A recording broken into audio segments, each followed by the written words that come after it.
Hey, Bayside. I actually had to run an errand and swing by the church, and so I thought since I was here, I would just do my Good Night Santa Rosa from here. So, here's the worship center. It misses you.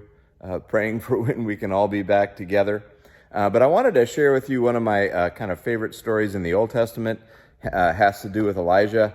And in 1 Kings 18, he does this incredible thing where he kind of takes on the prophets of Baal and calls fire down and puts them all to shame. And it's this incredible thing that happens. And then the very next chapter, he's freaking out. He's running around. He's looking for God.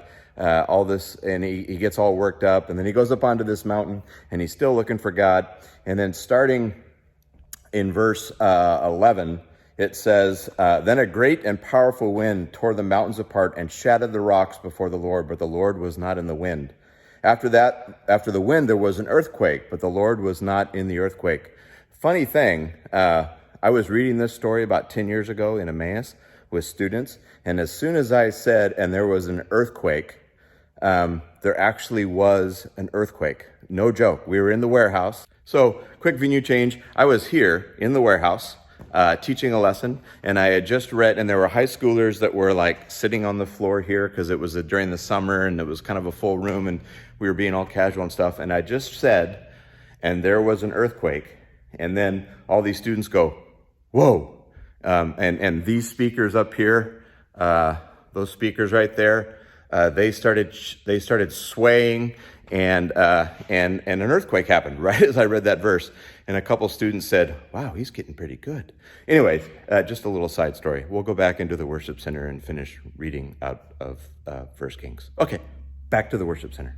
Okay, so now we're back in the worship center. So anyways, that was the warehouse. But I'll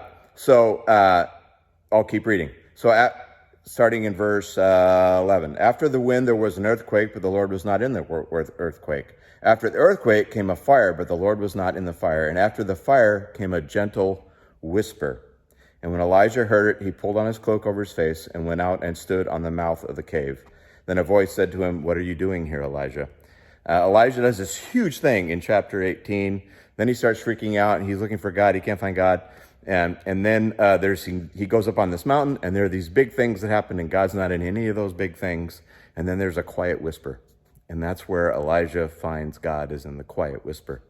And we have some big things going on around us and in our world happening right now. And yes, we're looking for God to take care of those big things, but God is always at work. Jesus tells us that in John.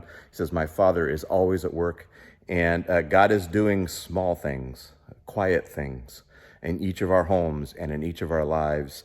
And we can just blow right past all those quiet, small things because we're only looking for big things. So my encouragement for you as you head into the weekend is listen for the gentle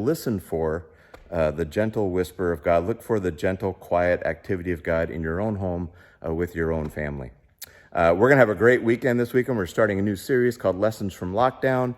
Pastor Mason is preaching. We're doing communion in the lobby after first service. We're doing Intro to Bayside after second service. It's going to be a fantastic Sunday.